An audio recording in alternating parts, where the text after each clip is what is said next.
وداع ماہ رمضان کے سلسلے میں حضرت امام زین العابدین علیہ السلام کی دعا۔ شروع نام سے اللہ کے جو بڑا مہربان نہایت رحم کرنے والا ہے۔ اے اللہ، اے وہ جو اپنے احسانات کا بدلہ نہیں چاہتا،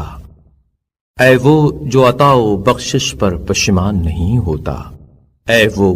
جو اپنے بندوں کو ان کے عمل کے مقابلے میں نپا تلا اجر نہیں دیتا۔ تیری نعمتیں بغیر کسی سابقہ استحقاق کے ہیں اور تیرا عفو درگزر تفضل و احسان ہے۔ تیرا سزا دینا عین عدل اور تیرا فیصلہ خیر و بہبودی کا حامل ہے۔ تو اگر دیتا ہے تو اپنی عطا کو منت گزاری سے آلودہ نہیں کرتا، اور اگر منع کر دیتا ہے تو یہ ظلم و زیادتی کی بنا پر نہیں ہوتا۔ جو تیرا شکر ادا کرتا ہے تو اس کے شکر کی جزا دیتا ہے، حالانکہ تو ہی نے اس کے دل میں شکر گزاری کا القاء کیا ہے، اور جو تیری حمد کرتا ہے اسے بدلہ دیتا ہے، حالانکہ تو ہی نے اسے حمد کی تعلیم دی ہے، اور ایسے شخص کی پردہ پوشی کرتا ہے کہ اگر چاہتا تو اسے رسوا کر دیتا، اور ایسے شخص کو دیتا ہے کہ اگر چاہتا تو اسے نہ دیتا، حالانکہ وہ دونوں تیری بارگاہ عدالت میں رسوا و محروم کیے جانے ہی کے قابل تھے، مگر تو نے اپنے افعال کی بنیاد تفضل و احسان پر رکھی ہے اور اپنے اقتدار کو عفو درگزر کی راہ پر لگایا ہے، اور جس کسی نے تیری نافرمانی کی تو نے اس سے بردباری کا رویہ اختیار کیا، اور جس کسی نے اپنے نفس پر ظلم کا ارادہ کیا تو نے اسے مہلت دی۔ تو ان کے رجوع ہونے تک اپنے حلم کی بنا پر مہلت دیتا ہے، اور توبہ کرنے تک انہیں سزا دینے میں جلدی نہیں کرتا، تاکہ تیری منشا کے خلاف تباہ ہونے والا تباہ نہ ہو اور تیری نعمت کی وجہ سے بدبخت ہونے والا بدبخت نہ ہو، مگر اس وقت کہ جب اس پر پوری عذرداری اور اتمام حجت ہو جائے۔ اے کریم، یہ اتمام حجت تیرے عفو درگزر کا کرم، اور اے بردبار تیری شفقت و مہربانی کا فیض ہے۔ تو ہی ہے وہ جس نے اپنے بندوں کے لیے عفو بخشش کا دروازہ کھولا ہے اور اس کا نام توبہ رکھا ہے، اور تو نے اس دروازے کی نشاندہی کے لیے اپنی وحی کو رہبر قرار دیا ہے تاکہ وہ اس دروازے سے بھٹک نہ جائیں۔ چنانچہ اے مبارک نام والے، تو نے فرمایا ہے کہ خدا کی بارگاہ میں سچے دل سے توبہ کرو، امید ہے کہ تمہارا پروردگار تمہارے گناہوں کو محو کر دے اور تمہیں اس بہشت میں داخل کرے جس کے محلات و باغات کے نیچے نہریں بہتی ہیں۔ اس دن جب خدا اپنے رسول اور ان لوگوں کو جو اس پر ایمان لائے ہیں رسوا نہیں کرے گا، بلکہ ان کا نور ان کے آگے آگے اور ان کی دائیں جانب چلتا ہوگا، اور وہ لوگ یہ کہتے ہوں گے کہ اے ہمارے پروردگار، ہمارے لیے ہمارے نور کو کامل فرما اور ہمیں بخش دے، اس لیے کہ تو ہر چیز پر قادر ہے۔ تو اب جو اس گھر میں داخل ہونے سے غفلت کرے جبکہ دروازہ کھولا اور رہبر مقرر کیا جا چکا ہے، تو اس کا عذر و بہانہ کیا ہو سکتا ہے؟ تو وہ ہے جس نے اپنے بندوں کے لیے لین دین میں اونچے نرخوں کا ذمہ لے لیا ہے، اور یہ چاہا ہے کہ وہ جو سودا تجھ سے کریں اس میں انہیں نفع ہو اور تیری طرف بڑھنے اور زیادہ حاصل کرنے میں کامیاب ہوں۔ چنانچہ تو نے کہ جو مبارک نام والا اور بلند مقام والا ہے فرمایا ہے، جو میرے پاس نیکی لے کر آئے گا اسے اس کا 10 گنا اجر ملے گا، اور جو برائی کا مرتکب ہوگا تو اس کو برائی کا بدلہ بس اتنا ہی ملے گا جتنی برائی ہے۔ اور تیرا ارشاد ہے کہ جو لوگ اللہ تعالی کی راہ میں اپنا مال خرچ کرتے ہیں ان کی مثال اس بیج کی سی ہے جس سے 7 بالیاں نکلیں اور ہر بالی میں 100 دانے ہوں، اور خدا جس کے لیے چاہتا ہے دگنا کر دیتا ہے۔ اور تیرا ارشاد ہے کہ کون ہے جو اللہ تعالی کو قرض حسنہ دے تاکہ خدا اس کے مال کو کئی گنا زیادہ کر کے ادا کرے، اور ایسے ہی افزائش حسنات کے وعدے پر مشتمل دوسری آیتیں کہ جو تو نے قرآن مجید میں نازل کی ہیں، اور تو ہی وہ ہے جس نے وحی و غیب کے کلام اور ایسی ترغیب کے ذریعے کہ جو ان کے فائدے پر مشتمل ہے ایسے امور کی طرف ان کی رہنمائی کی کہ اگر ان سے پوشیدہ رکھتا تو نہ ان کی آنکھیں دیکھ سکتی، نہ ان کے کان سن سکتے، اور نہ ان کے تصورات وہاں تک پہنچ سکتے۔ چنانچہ تیرا ارشاد ہے کہ تم مجھے یاد رکھو، میں بھی تمہاری طرف سے غافل نہیں ہوں گا، اور میرا شکر ادا کرتے رہو اور ناشکری نہ کرو، اور تیرا ارشاد ہے کہ اگر میرا شکر کرو گے تو میں یقیناً تمہیں زیادہ دوں گا، اور اگر ناشکری کی تو یاد رکھو کہ میرا عذاب سخت عذاب ہے۔ اور تیرا ارشاد ہے کہ مجھ سے دعا مانگو تو میں قبول کروں گا۔ وہ لوگ جو غرور کی بنا پر میری عبادت سے منہ موڑ لیتے ہیں وہ عنقریب ذلیل ہو کر جہنم میں داخل ہوں گے۔ چنانچہ تو نے دعا کا نام عبادت رکھا اور اس کے ترک کو غرور سے تعبیر کیا، اور اس کے ترک پر جہنم میں ذلیل ہو کر داخل ہونے سے ڈرایا۔ اس لیے انہوں نے تیری نعمتوں کی وجہ سے تجھے یاد کیا، تیرے فضل و کرم کی بنا پر تیرا شکریہ ادا کیا، اور تیرے حکم سے تجھے پکارا، اور نعمتوں میں طلب افزائش کے لیے تیری راہ میں صدقہ دیا، اور تیری یہ رہنمائی ہی ان کے لیے تیرے غضب سے بچاؤ اور تیری خوشنودی تک رسائی کی صورت تھی۔ اور جن باتوں کی تو نے اپنی جانب سے اپنے بندوں کی رہنمائی کی ہے، اگر کوئی مخلوق اپنی طرف سے دوسرے مخلوق کی ایسی ہی چیزوں کی طرف رہنمائی کرتا تو وہ قابل تحسین ہوتا۔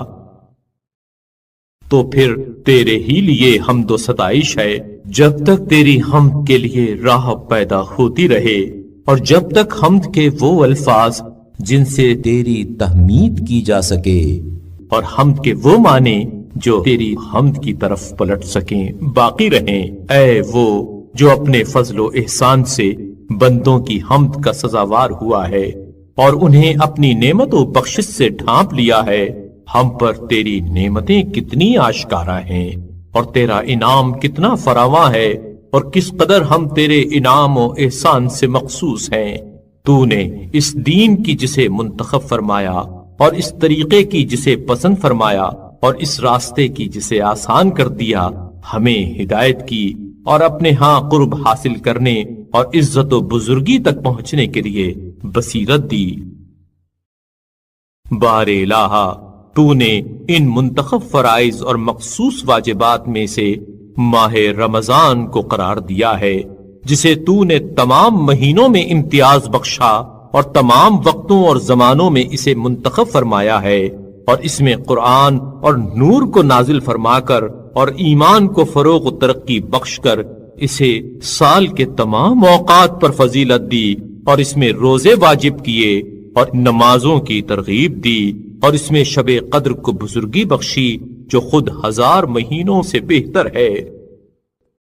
پھر اس مہینے کی وجہ سے تو نے ہمیں تمام امتوں پر ترجیح دی، اور دوسری امتوں کے بجائے ہمیں اس کی فضیلت کے باعث منتخب کیا۔ چنانچہ ہم نے تیرے حکم سے اس کے دنوں میں روزے رکھے، اور تیری مدد سے اس کی راتیں عبادت میں بسر کیں، اس حالت میں کہ ہم اس روزہ نماز کے ذریعے تیری اس رحمت کے خواستگار تھے جس کا دامن تو نے ہمارے لیے پھیلایا ہے، اور اسے تیرے اجر و ثواب کا وسیلہ قرار دیا، اور تو ہر اس چیز کے عطا کرنے پر قادر ہے جس کی تجھ سے خواہش کی جائے، اور ہر اس چیز کا بخشنے والا ہے جس کا تیرے فضل سے سوال کیا جائے۔ تو ہر اس شخص سے قریب ہے جو تجھ سے قرب حاصل کرنا چاہے۔ اس مہینے نے ہمارے درمیان قابل ستائش دن گزارے، اور اچھی طرح حق رفاقت ادا کیا، اور دنیا جہان کے بہترین فائدوں سے ہمیں مالا مال کیا۔ پھر جب اس کا زمانہ ختم ہو گیا، مدت بیت گئی اور گنتی تمام ہو گئی، تو وہ ہم سے جدا ہو گیا۔ اب ہم اسے رخصت کرتے ہیں اس شخص کے رخصت کرنے کی طرح جس کی جدائی ہم پر شاق ہو، اور جس کا جانا ہمارے لیے غم افزا اور وحشت انگیز ہو، اور جس کے عہد و پیمان کی نگہداشت عزت و حرمت کا پاس اور اس کے واجب الادا حق سے سبکدوشی از بس ضروری ہو۔ اس لیے ہم کہتے ہیں اے اللہ کے بزرگ ترین مہینے تجھ پر سلام، اے دوستان خدا کی عید تجھ پر سلام، اے اوقات میں بہترین رفیق اور دنوں اور ساعتوں میں بہترین مہینے تجھ پر سلام، اے وہ مہینے جس میں امیدیں بر آتی ہیں اور اعمال کی فراوانی ہوتی ہے تجھ پر سلام، اے وہ ہم نشین کہ جو موجود ہو تو اس کی بڑی قدر و منزلت ہوتی ہے اور نہ ہونے پر بڑا دکھ ہوتا ہے، اور اے وہ سرچشمہ امید و رجا جس کی جدائی الم انگیز ہے تجھ پر سلام، اے وہ ہمدم جو انس و دل بستگی کا سامان لیے ہوئے آیا تو شادمانی کا سبب ہوا اور واپس گیا تو وحشت بڑھا کر غمگین بنا گیا تجھ پر سلام، اے وہ ہمسائے جس کی ہمسائیگی میں دل نرم اور گناہ کم ہو گئے تجھ پر سلام،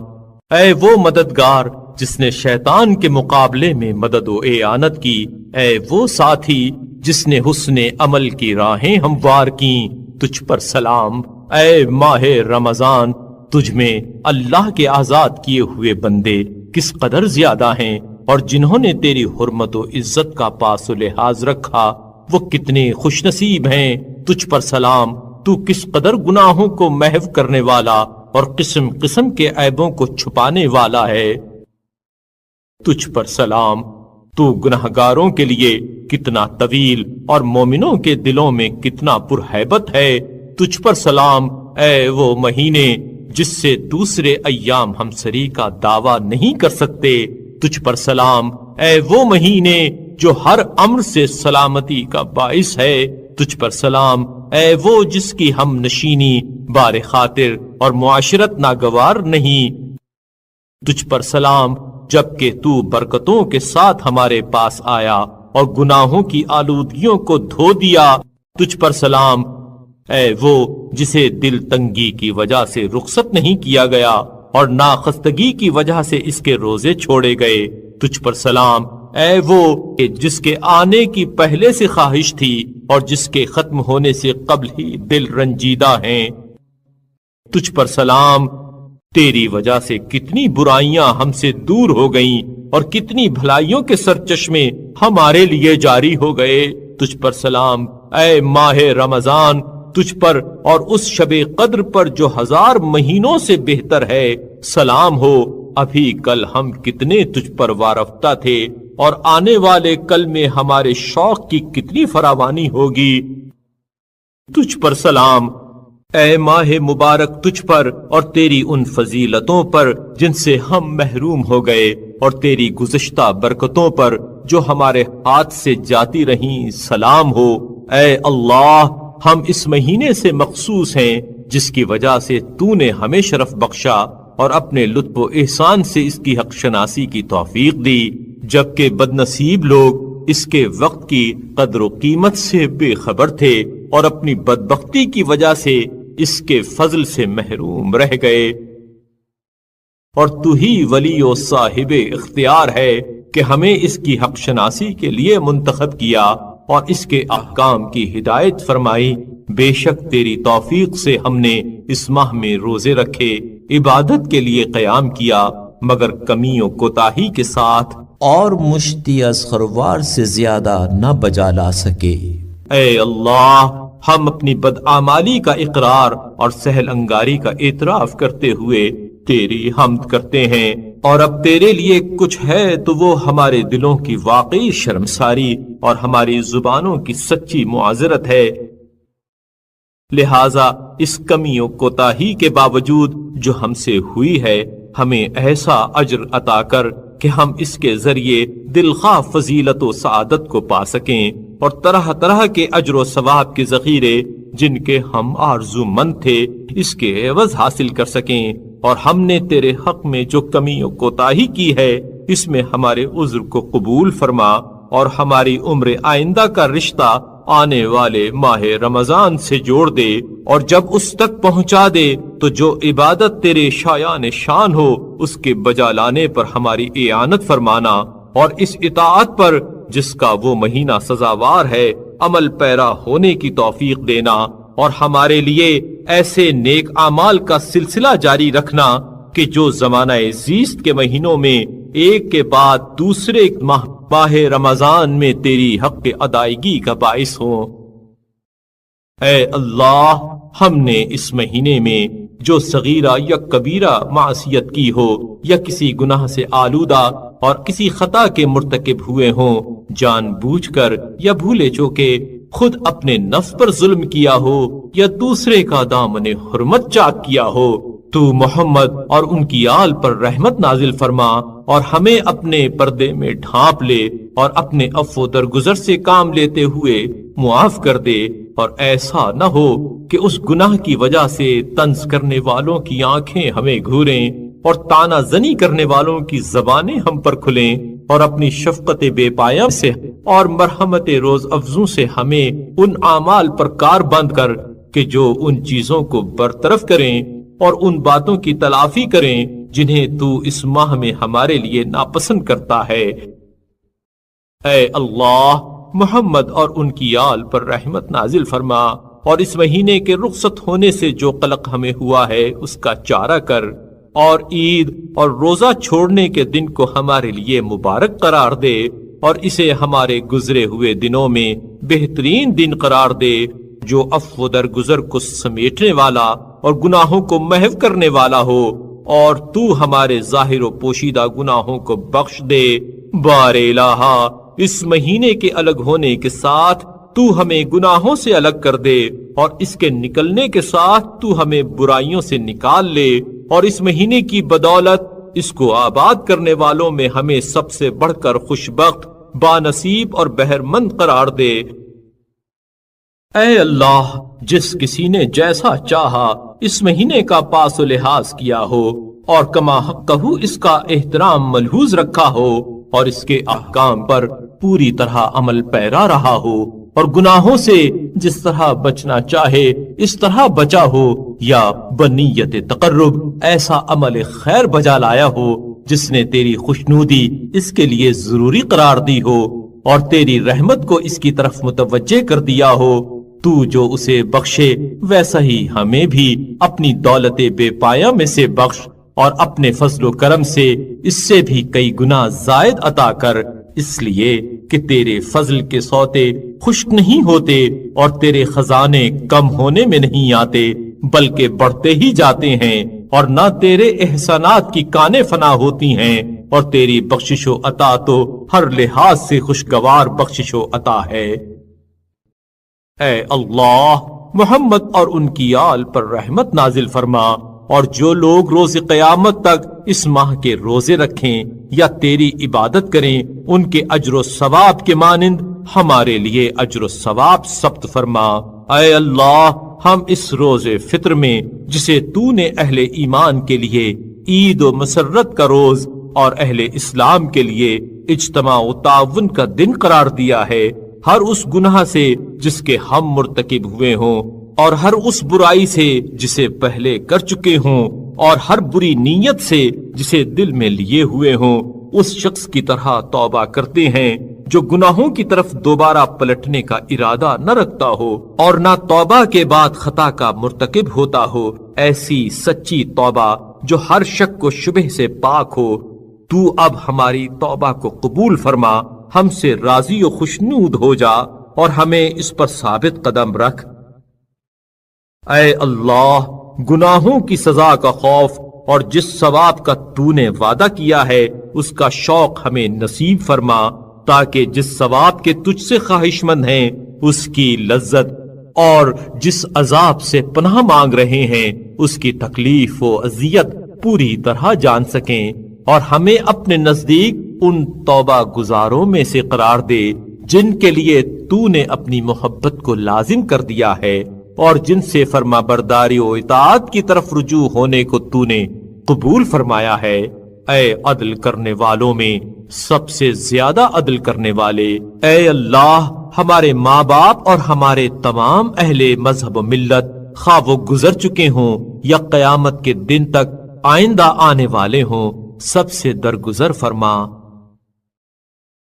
اے اللہ، ہمارے نبی محمد صلی اللہ علیہ وآلہ وسلم اور ان کی آل پر ایسی رحمت نازل فرما جیسی رحمت تو نے اپنے مقرب فرشتوں پر کی ہے، اور ان پر اور ان کی آل پر ایسی رحمت نازل فرما جیسی تو نے اپنے فرستادہ نبیوں پر نازل فرمائی ہے، اور ان پر اور ان کی آل پر ایسی رحمت نازل فرما جیسی تو نے اپنے نکوکار بندوں پر نازل کی ہے، بلکہ اس سے بہتر و برتر اے تمام جہان کے پروردگار ایسی رحمت جس کی برکت ہم تک پہنچے، جس کی منفعت ہمیں حاصل ہو اور جس کی وجہ سے ہماری دعائیں قبول ہوں، اس لیے کہ تو ان لوگوں سے جن کی طرف رجوع ہوا جاتا ہے زیادہ کریم، اور ان لوگوں سے جن پر بھروسہ کیا جاتا ہے زیادہ بے نیاز کرنے والا ہے، اور ان لوگوں سے جن کے فضل کی بنا پر سوال کیا جاتا ہے زیادہ عطا کرنے والا ہے، اور تو ہر چیز پر قادر و توانا ہے۔